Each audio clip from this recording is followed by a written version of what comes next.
Well, good morning, everybody.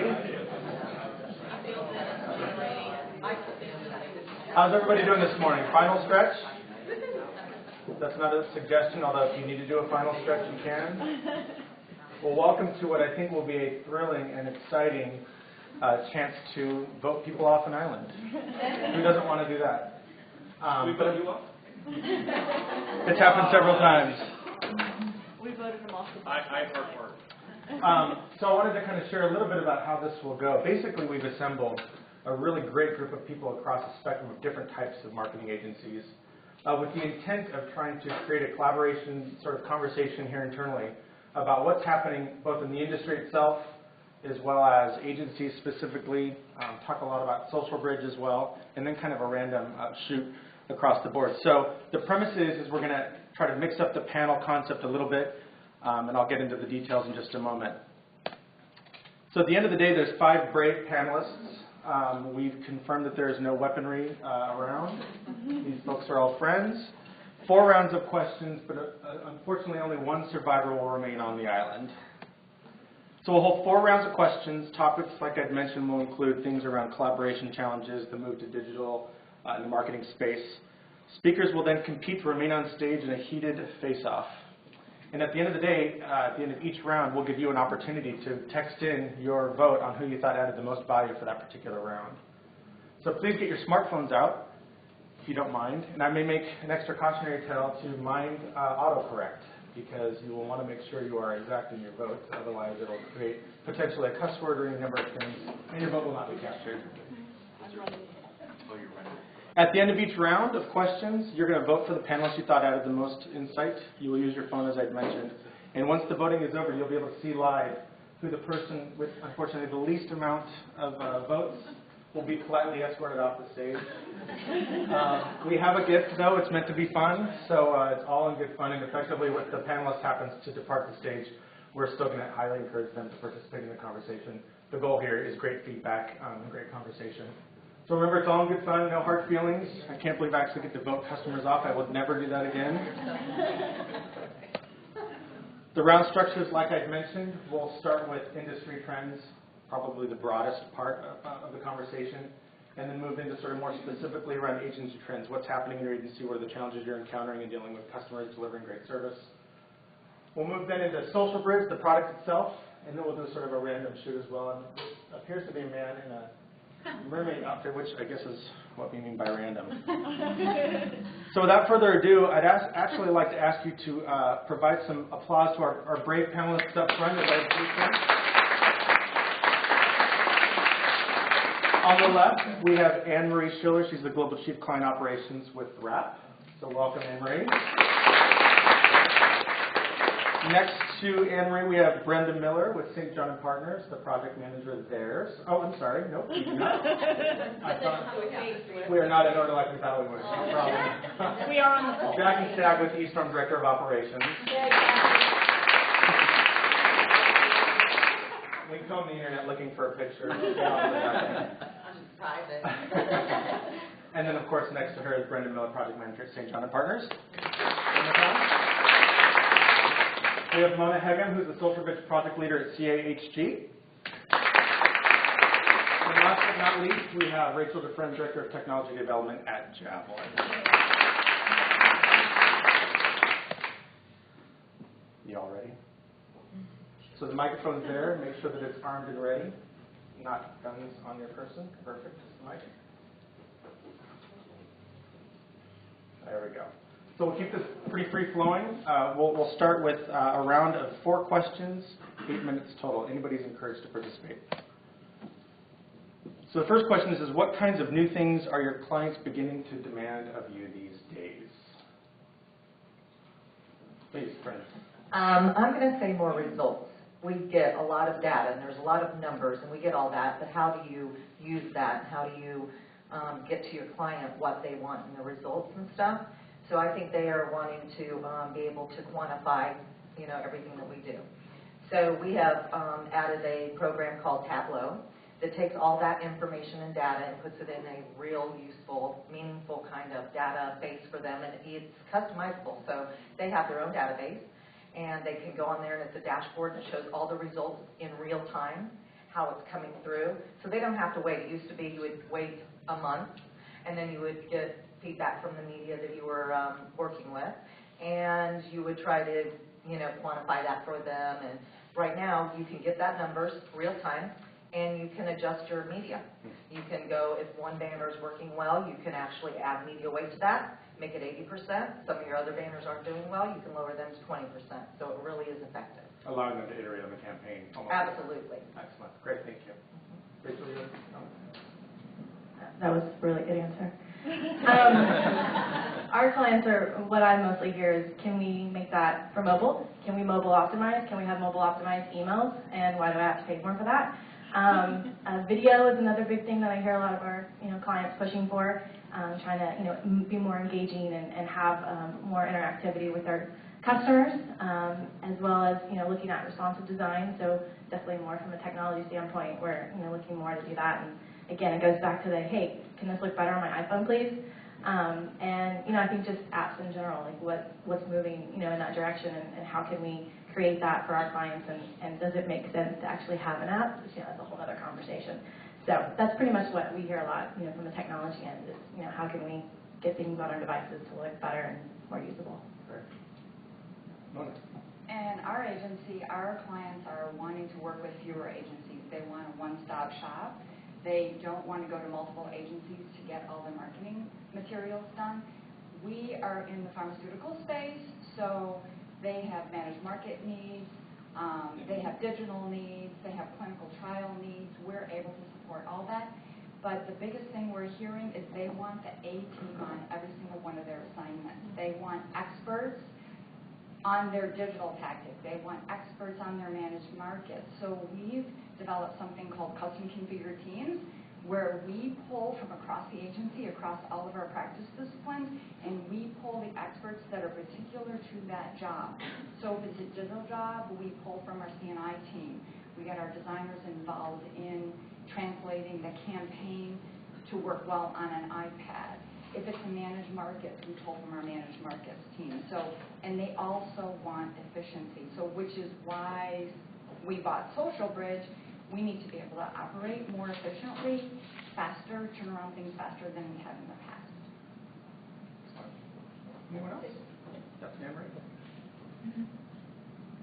This is a little bit different, but our clients are asking us, how do we leverage social data very quickly, like in a day? Can we harvest text strings and conversations and everything that's happening online on the internet and make it meaningful to them that they can react quickly? So we've developed a new group called Sparks and Honey. They actually harvest tons of conversation, put it into an analytic algorithm, and provide almost leading-edge trend analysis to help us get in front of what's happening so that we can bring ideas to the client before the idea has already been baked. So kind of a cool intersection of analytics and data and technology. Excellent. Great. Oh, this is closer on. Our agency is very much focused on just the digital aspect of it, not so much creative. We do creative, but what we're finding is more of our clients are really demanding more information around the performance of display campaigns. So not only just how are they performing, but what publishers are performing the best, as well as what types of media are performing better, whether it be rich media banners versus standard. Great. Let's move on to our next question. What kinds of shifts are you seeing in how clients want to spend their marketing dollars? How are they asking to spend the money? We're just going to go around on number one, I guess, for some reason. Actually, we're going more digital. We're seeing more and more dollars go to digital. And right now it's about 11%, and we take about 50% from TV and 50% from print, and radio staying about that normal. But yeah, they're wanting to spend about 11% more. Interesting. In the healthcare space, you've probably heard about the patent cliff. A lot of brands are going off patent, going generic.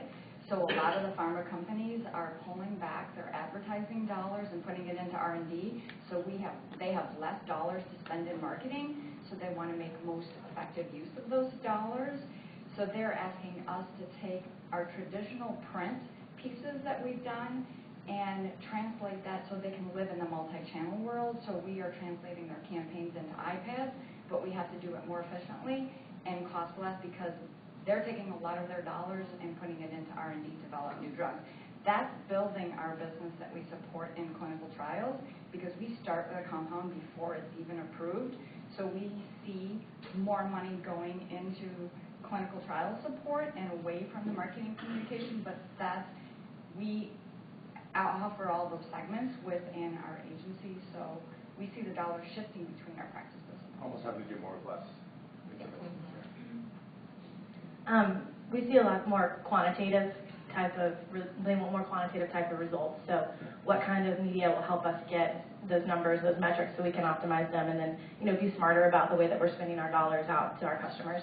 And we have a massive analytical think tank, a part of our Javelin marketing group, and it's crazy PhDs are up there like crunching numbers like nobody's business and helping our clients provide, these econometrics or whatever that's all called.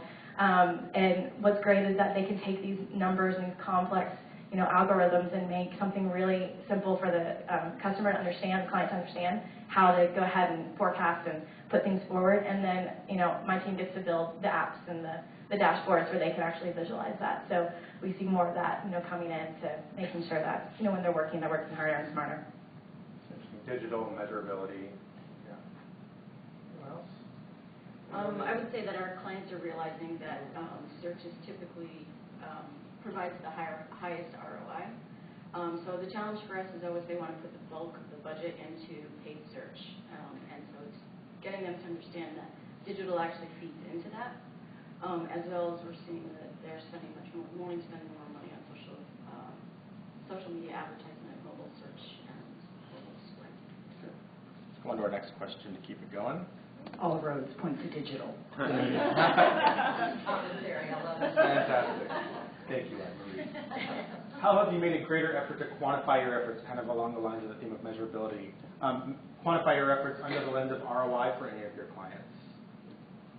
Well, I would say for RAP, our history is in attribution and data, so this is a space that we should be very familiar with. I think for us, with the difference now, it's not just ROI, it's ROI with scale. So how you actually acquire, retain, and optimize your customers on a greater scale with less dollar. So you can always have a positive ROI, but if you're not getting more out of that ROI, more customers, it's not worth the ROI anymore. Anything else? Lana? We have two, actually. One is time is money. Our clients are wanting to work more efficiently, so that's why we're looking at Social Bridge to improve our processes and turn things around more efficiently. But we've been able to differentiate our agency compared to other agencies in the regulatory. Everything that we produce for our clients falls under regulatory compliance. So everything gets reviewed by DDMAC and the FDA. So we felt that it was important to invest in our staff, all the client-facing staff, to be certified in regulatory compliance. So we are the first agency in the U.S. to be certified by the CCC, and that has proven to procurement as a huge value add because they trust that we are bringing them and telling them what they can say that will get past the FDA. That unique expertise, that's great. Anyone else? I was just going to say, with that whole analytical think tank, ROI is great, but we also look at how they can get improved ROI. I mean, we're spun off of REP, so we kind of have some DNA that's the same. Is the lifetime value of the customer. So you're looking at not just what is it doing to my books, but what is that customer going to get me in 3 years and 10 years. And so understanding what that life cycle is like and what that history is for that customer within the marketing campaign and in the business. Finally, what kind of impact are you seeing as clients, kind of what we talked about earlier, are now shifting more of their marketing dollars to digital? What is the impact on your agency? What is the impact overall? I think the impact for us is my team gets to do more cool work. So we need to find people who can actually do more digital and think bigger and have more conceptual thinking about what's out there and not just this is an email, I'm just going to get it done. It's like, how does this integrate across everything that our clients are doing, whether it's mass or direct mail or an app. And so I think thinking bigger on understanding what that digital ecosystem is like, and then how our consumers are actually consuming that information, and then building some cool shit to support it.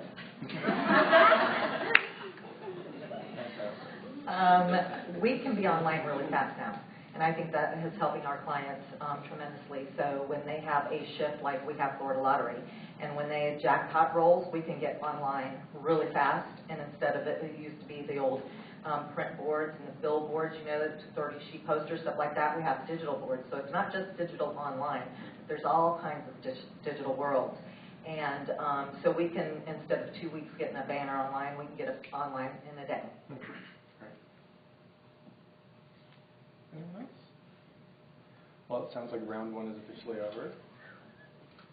And now it is your chance to vote on who you thought added the most value to that initial round of questions. So you will text the person's name that you see there to the short code 22333. Please begin voting now. One vote per person. One vote per person. The person's full first name plus last initial. On the lead. Only one person. Please be mindful of autocorrect once again. You need to get these exact. Mark, how do we vote? You text this name or this name or this name or this name or this name to 22333 and hit send. Well, Jackie and I are probably living well together. There are gifts for folks. Take about another 30 seconds. Self-esteem counseling, I'm sure. They're in the back. No problem. Oh my gosh, it's so interesting. I personally like the cool shit. Well, that's why I think she ran out the gate at the beginning. She really liked the 4-letter word. Okay, so 10 seconds or so. Everyone's on the board. Oh, you guys Apparently that was some cool shit.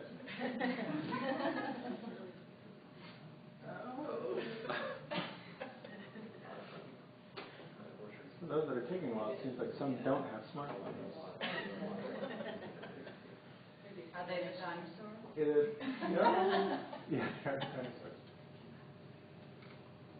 Can we vote multiple times? One time only. You can try. All right.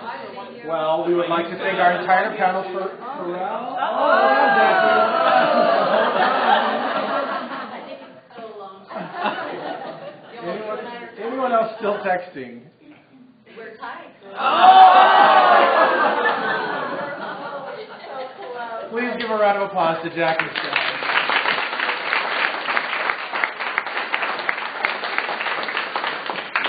Jackie will still be made available to participate in the panel so we can keep the dialogue going. Thank you, Jackie. Thank you.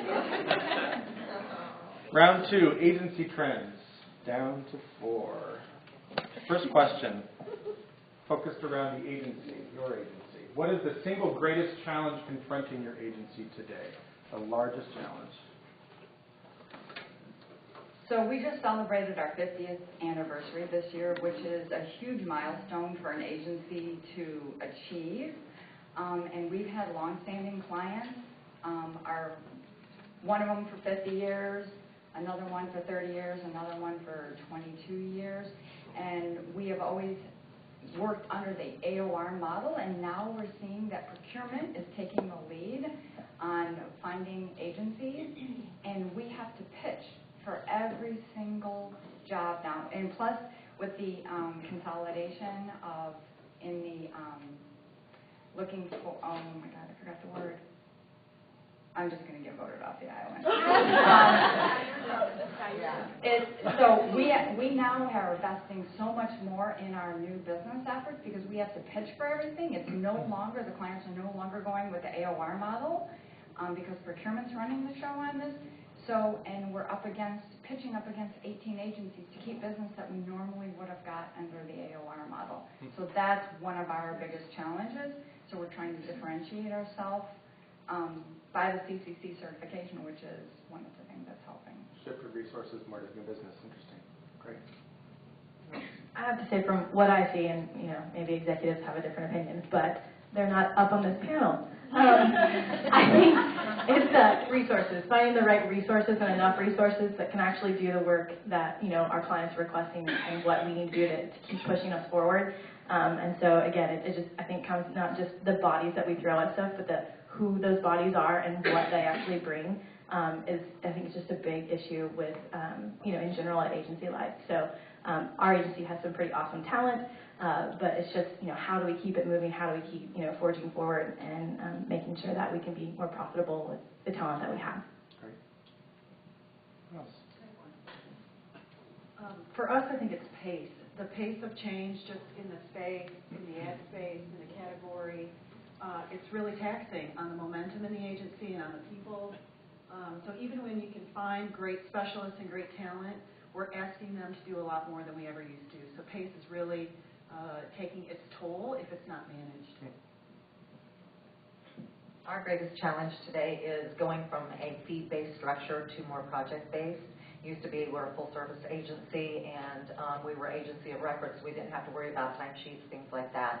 Scope of work, it was all included in the fee. And then at the end of the year, you would look and make sure that you were profitable on that fee, and you would adjust or renegotiate your accounts. Now people are coming to you, different agencies, and we've been against a lot of different agencies for just project work. And it's been really difficult to scope it properly, the amount of man hours it's going to take, and outside resources, and production dollars, because it really just was always in the fee. So we have to be really, really careful, or we'll end up even losing money on those projects. Interesting. So shift away from AOR, fighting more often for your business to keep the business you already have. Exactly. And the resource constraints, the right kind of talent. Great. Yep. Do you think the trend of democratizing idea creation from creative teams out to the entire agency at large is productive? So rather than letting the incubation take place really in a small cluster of people, democratizing it out beyond simply that group? We open it up to a lot of different divisions in our agency, but anybody can come up with a great idea. We can all do that, but how do you make that idea stick through all the different mediums that we have to place it? We can come up with a great TV concept. How does that work for radio? How does that work for digital out of home? So, we always bring other ideas in to feed seeds to our creative teams. But then they've got to be the ones that really take this and be able to move it through the whole system. So going back to what I talked about before, we custom configure teams. We bring in the staff for, the collaboration is in our culture, kind of going back to what the last session was, the collaboration is in our culture. People are used to working together.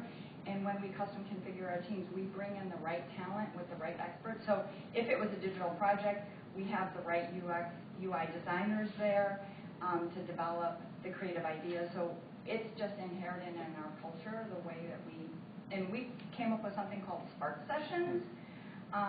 It was innovative on our Chief Creative Officer's part that we take people off-site for a week and we concentrate all of that creative effort with the right people that are built on that team to come up with ideas, and they're shared across the agency, and then they're actually posted up on the walls and people vote on them. So we get a lot of input into all of our creative ideas. I agree. I think creative is it's a department for a reason. I think we can all be creative and all offer up awesome ideas, and I think different perspectives help inspire that creative team and that creative process. And I, love to bombard them in their brainstorming sessions because it's just way too much fun and there's usually food. But I think creative consistently has to deliver a solution, and so pulling in the people that they feel like they need to pull in, I think, is important for them. But opening up to the entire agency at whole, I think it could create some mediocrity. We all think that we're artists or film producers because we have something up on YouTube, but it doesn't mean that it's actually great art.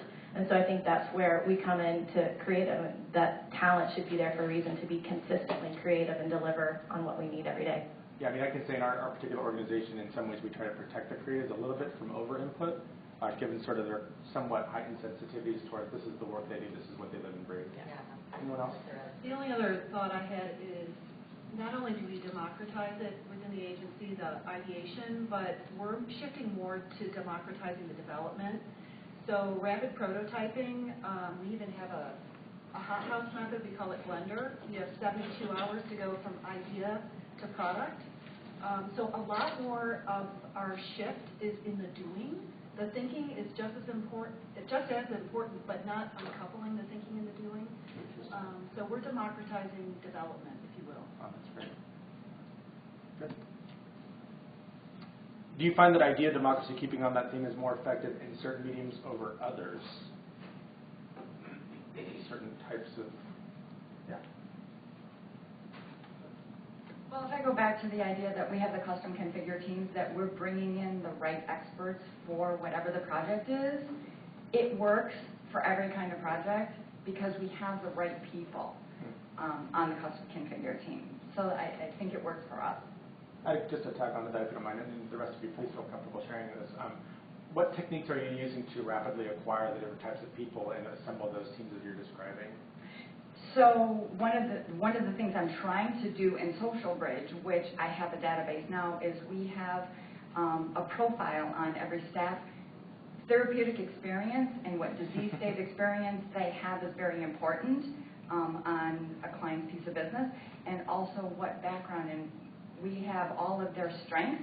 And right now I'm pulling that out of a Microsoft Access database so that we have a profile of everybody on the agency. We can run a report really quick to see who's available.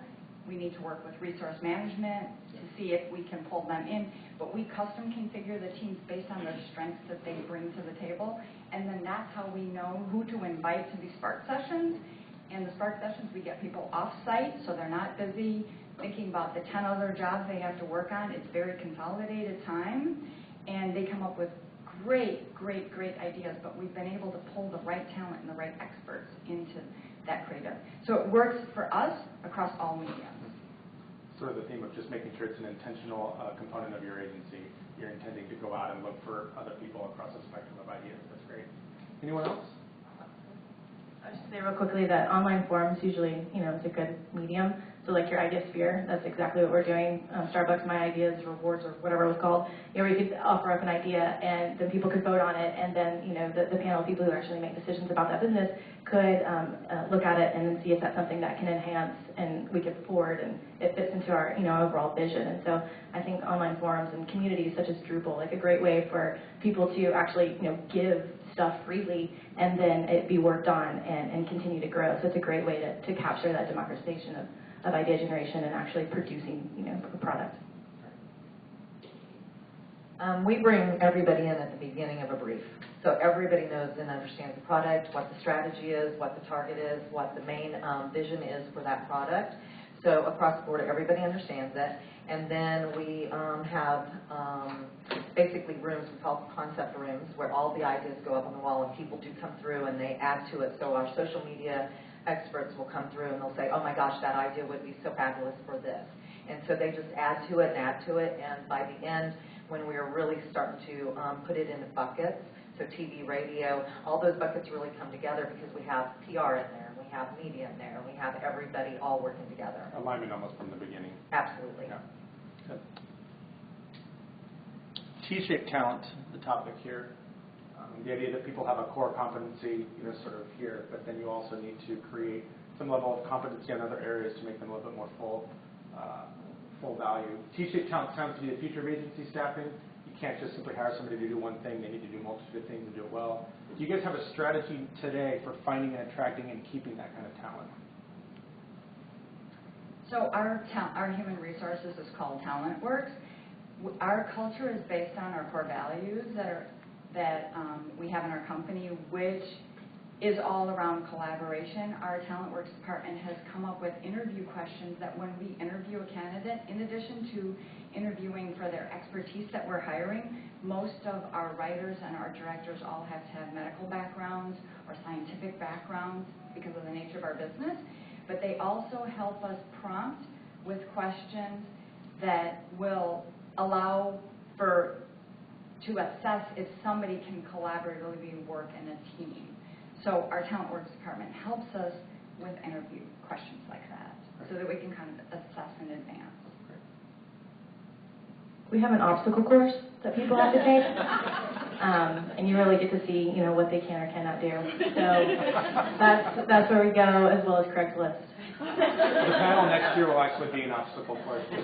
Perfect. Yeah. No, I think our HR department does, a good job trying to find what we need within our teams, and so talking to the people who are going to be working with that person and the types of projects, and then using all sorts of different, LinkedIn and people who bring in the contractors with staffing agencies, and just really trying to figure out different personalities. But I think a T-shaped employee is a really great asset. It's just as long as that SME part is really important to make sure to keep us all grounded, as opposed to just an upside down T. We're all just kind of floating and thinking we're hybrids and can do everything. Make sure they have their strong core of expertise and then spread out. Yep. Anyone else? Yeah, I was just going to say real quick, I agree with the T-shaped talent, but to Rachel's point, the eyes, the vertical deep specialist, is a lot of times why clients come to agencies. We try to use the same strategy to keep talent, which is Helen, our Chief Talent Officer, the 3 M's. Find out what really motivates people, your top talent, what is their professional currency, whether it's community or autonomy or recognition, but know their motivation. The second is make exceptions. If you have incredible talent, you should make exceptions to do things like if they want to telecommute one day or have a different kind of an office. So she's come up with some interesting, and it's little things. This is not anything that's new and special, but trying to institutionalize, making the role models and the stars in the agency, whether they're T's or I's, stay with the company. Interesting. Great. Well, time has come. Please vote in round 2 for who you thought, although they all added a tremendous amount of value, perhaps maybe just slightly more than the remainder of the panelists. Please vote now. And we're off. Yeah. Yeah.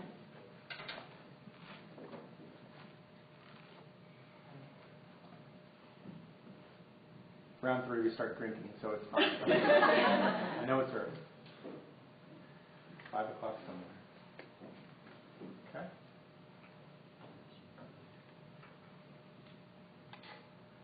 Okay.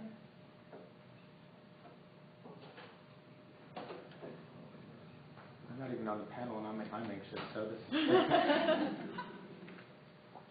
Oh, wow. Swings ahead.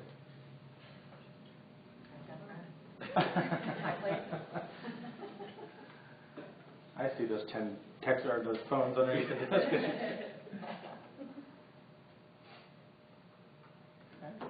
Another 10 seconds or so. Text your keyword to 22333. And we may have a tie, so somebody else vote. I'm not kidding. I did not prepare for such a situation. Really, somebody vote.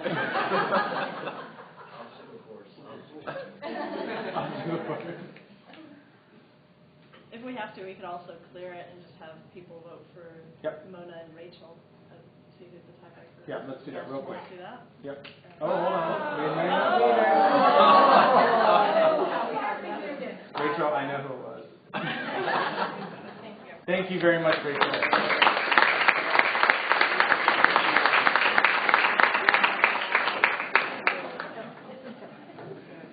And then there were 3. Round 3, social bridge. So these questions will revolve around the product, how you use it, challenges you've encountered, successes you've created. Question 1, what technique did you use to roll out social bridge to your agency? So we're right on the heels of implementation. So ours is a little bit off, but right now we're in the middle of bake-off. So we've got 6 offices between the U.S. and U.K. They've got 4 weeks. Our team built out 5 templates, a global template, local template, client template, interest-based template, and a department template. Gave the templates to cross-functional teams in the 6 offices, and they've got about a month to customize it for their geo. Every week we're getting together to do a show and tell of ideas. And basically the teams that don't really show up with anything, unfortunately, they will be outed. Excellent. Actually, I did a very long POC. So we had switched programs 3 times, and so it was starting to be a negativity in our agency that, oh, here we go, another system that's not going to work. So I took a very long time and made sure that we were adapting it for all departments and all cross platforms. And then what I did is I brought in a small group, 1 person from every department, including HR and administration, because we wanted to get away from emails and we wanted to use it for everything, not just clients and project management, but collaboration on the agency side also. So when we brought everybody in, we started building the manuals together, and it really helped because I was deep-seated in it, and everything made sense to me. And then when I would get other people in there, they would look around and go, oh, I don't know what you're talking about, So I could see immediately the places that I needed to fix in the manual for training. Then we went into training of phase 1, and we're getting ready to go into phase 2, and I think the phases are very, very important. Get the adoption in early, make sure everybody's happy with it, fix all those bugs, and then go to phase 2. I also had upper management be in it from the start, and I think those were the reasons that the last 3 failed. They weren't using it. So if your president's not using it, why would you use it? If you can get away with it, you can get away with it, and you don't have to. So now the president is using it, and everybody else is very nervous about that. So they're adopting it very well. Great. So I think one of the primary benefits at CHG, the CFO of our company gave me Social Bridge. I'm a technology geek. They gave me Social Bridge, which is like giving candy to a baby. And they wanted me to learn every single thing that's available in Social Bridge before we launched it to the agency, because we have a very, very complicated routing process. It's not that we send out a proof to a team and have everybody go at it. And because everything has to go through the FDA, we have a very strict routing process internally. And so if I look on the servers right now, the way people were working, and because we have our custom configured teams, every workspace has to look the same and work the same, so that when one person moves from one team to another team, they can pick up very quickly. So I invested an incredible amount of time learning every feature that's available in Social Bridge, and my company allowing me to be non-billable for several months was awesome. We launched on a soft launch team. We took a soft launch team. We didn't want to launch it off to multiple teams. We didn't pick a journal ad or a 2-page flashcard. We picked our biggest pain point. It's an Adobe Air application that has 150 flash files. We're routing 1,250 pages through Social Bridge. We picked up our key learnings on how we can apply this to the easy jobs like a 2-page flashcard. So we took our biggest pain point, we took our key learnings for that, and now we're launching other teams. And Trung and Habib and Kenny are great friends through this whole process. Excellent. So, sort of on the heels of that, what kind of resistance then did you initially encounter among your agency in rolling it out? Some took a slow approach, a fast approach, a phased approach, top-down and bottom-up. But what kind of resistance from your end customer, the user of the system, had you encountered perhaps when you initially rolled the product out? We had absolutely no resistance whatsoever. I actually had people in the agency, when can I get into Social Bridge? Constantly asking me, when can they get into Social Bridge? And the reason I think we made, I took an effort, we have an intranet site that's not in Social Bridge. We did communications to the agency on what's going on as we were launching this. We gave updates to everybody. We created excitement. I had people asking me, I need to try that file transfer right now. I get so many calls, I need to get into Social Bridge, I need to get into Social Bridge. There's anybody who doesn't want to get in Social Bridge. You created an appetite, that's great. We had a little struggle with them wanting to share files through email still. They go to email. It's just what you're used to, it's your habit, and so we just shut down the ability to send documents above 5 megabytes, and that just totally took it right into Social Bridge. You offered an option, a 0 option. Yeah, that's totally it, you know. Excellent. No email for you. No resistance yet because we're not fully implemented. Probably more the opposite. We've had a lot of hand raisers say, I want to be on the team that actually gets this going. So there's a lot of clamoring for it. Great. Thank you. How have clients you've invited, if you have at this point in time, how have clients you've invited in the system reacted to the use of Social Bridge? Regretted it all smiles, somewhere in the middle? Have any of you done that at this point in time yet? We haven't. We haven't invited people, clients into the site. We've only been live for a month and a half. But what we did, we are using that file sharing with expirable links, which the clients just love that because we have 40, 50 meg files that they are not able to access our FTP site because of firewall issues, but we can do this with Social Bridge. So they love that part, but we haven't put any clients in the site yet. Any clients asking, and if you have any clients asking for a tool like this, clamoring for a tool much like your users have been as well, maybe you can answer that too. Yeah, all of our clients ask what we're using.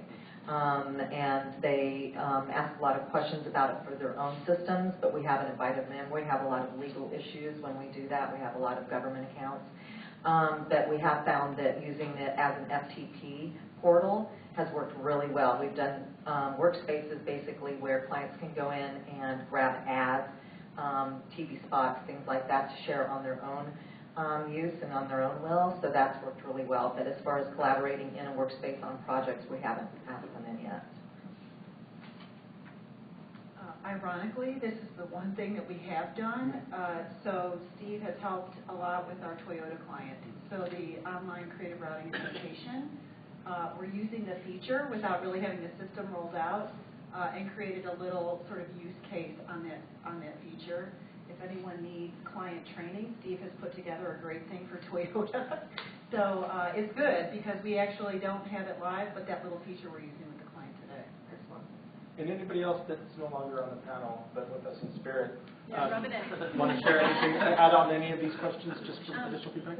We've rolled it out to 2 clients, and one of them already had Social Bridge, but they were using it from a data perspective, so they weren't really routing anything through it. So adding them to have the ability to review and provide feedback was great. We had a little bit of a hurdle trying to figure out the proofs and all the notifications that went out when we uploaded like 300 proofs at a time. So trying to figure out, how we manage that, how we get them into the system. But once they were in there, they started driving, and then we had to start, kind of saying, okay, this person gets final approval, and you just get to look at it. So we had a lot of humps along the way, but I think we're there now. So that was positive. Excellent, thank you. Okay, great. And now it is time. I promise I'm not enjoying this. I'm enjoying it. I should have been nicer when I had technical. Please vote Anne Marie S to 22333 or Brenda AM or Mona. And we're off. So uncomfortable. All are on board.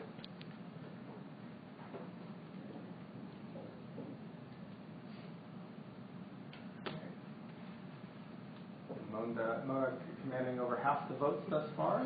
Yeah, that's good. Oh, Mona.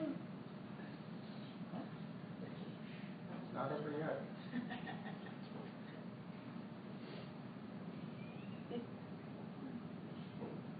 I still see a couple of heads down. And oh, no, there's a change. Oh. I know that.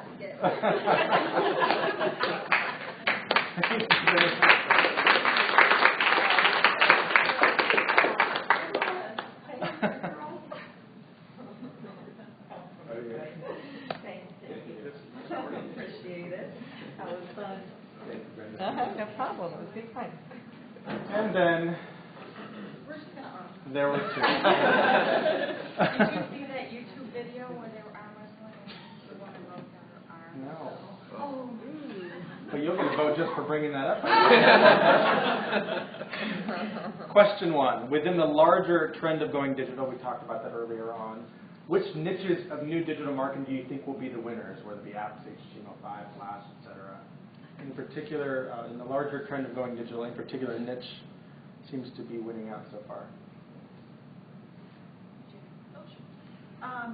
This was a little bit of a hard question for me because I'm not a technologist. Rachel, if she'd come up here.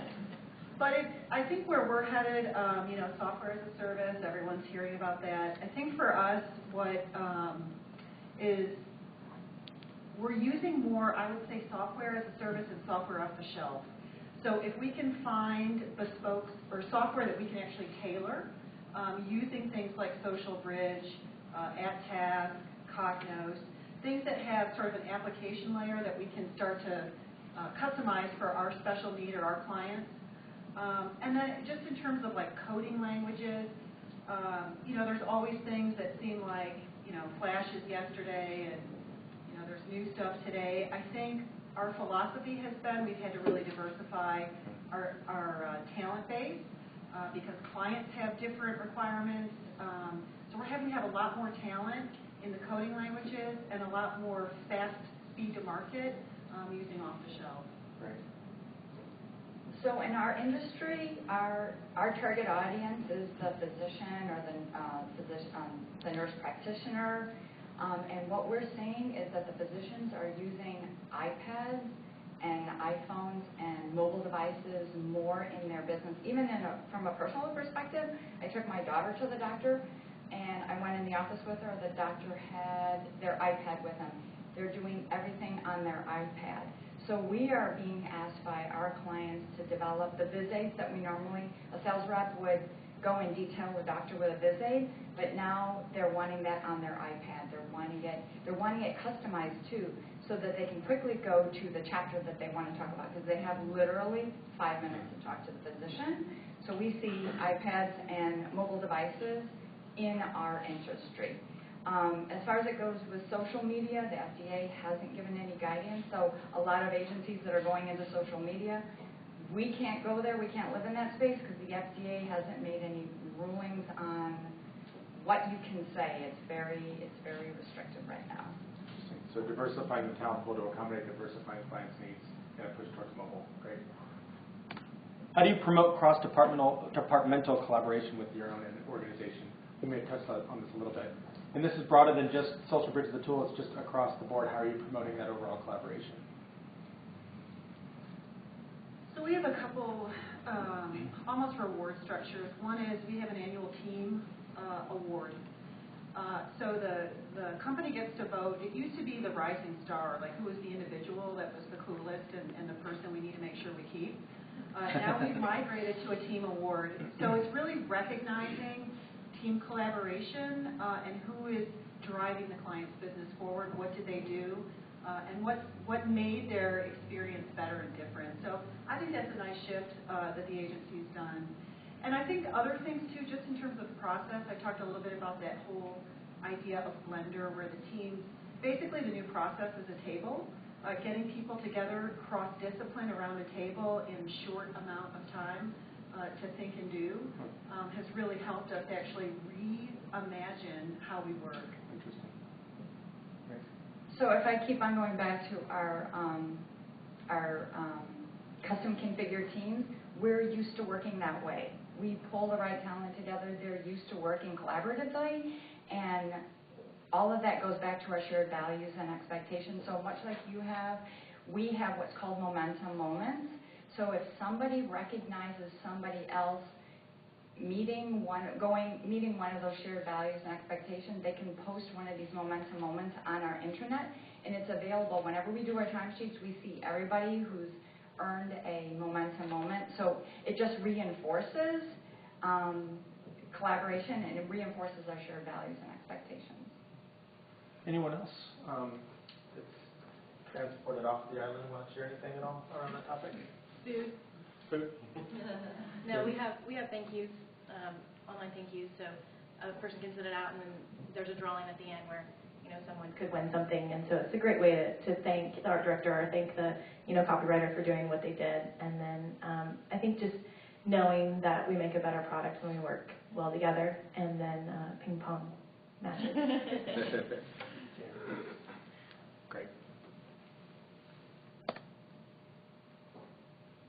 sales pitch. What kind of benefits are you experiencing in using tools like Social Bridge in your agency today? Well, there's just so many. Well, transparency is huge. So, it just makes everything visible. Communication cycles are shorter. I think one of the biggest things, though, is the marketing memory. You're able to actually export that knowledge to other individuals very quickly. You can onboard new employees quickly. You can actually move the work without a lot of explanation where you may have needed it before. So I think for us, inculcating that marketing memory, there's so much turnover in the agency, and having the stuff still around and being able to reuse it is great. Not isolated, not siloed out. Great. So our biggest benefit so far is the review and approve. It was interesting to hear a bunch of agencies haven't gone to use the review and approve yet. That's the first thing that we focused on. We wanted to get rid of the pain points of these paper tickets and these client service managers walking around with 100 pages across 4 different floors, and then when we had to send it to New York, they had to scan it, email it over to New York, and then we have a satellite office in San Francisco. So using the review and approve to route these 1,200 pages and all these different sections save time. And what our clients want, they want efficiency, and time is money. So that is one of the biggest benefits that we've had so far. So sort of redirecting some of that more menial task of literally getting in an elevator and or shipping and scanning and all that, and redirecting that to a higher value effort to the client. That's great. Anything else? Benefits, Social Bridge, other panelists? That's what you get for events. Wow. Just saying. I want that basket now. Okay. Text Anne-Marie S to 22333 or Mona to 22333 and see who the sole survivor will be.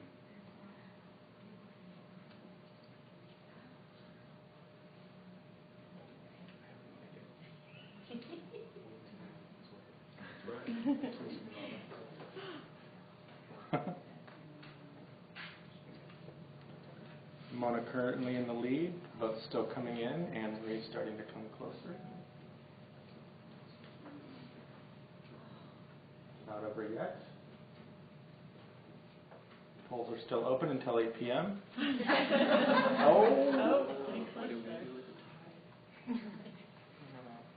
We made sure to remain. It's so close. We made sure to remain politically neutral. Okay, Anne-Marie currently in the lead. Votes still coming in.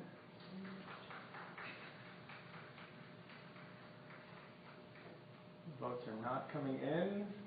Oh, votes are coming in. Very exciting.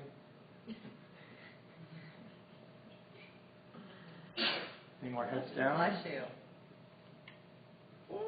Oh, there's Back up there, Mona. This has been my favorite session. All right. That was really I would say the polls are closed, and our winner for today's panel is Anne-Marie.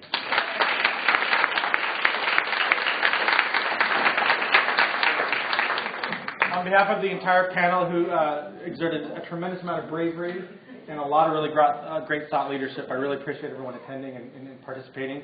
We have a couple of minutes from here that we're going to then head over and do a quick wrap-up on the other side of this wall. Really appreciate it. And again, give a round of applause for all the panelists.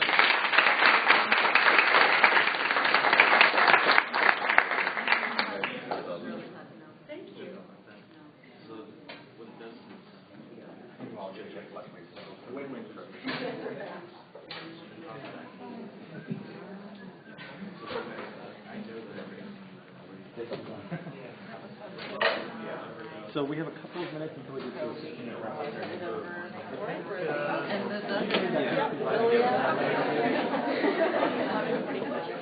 That was fun, girl. Thank you. Very nice. Thank you. Fun. That was great. Fun.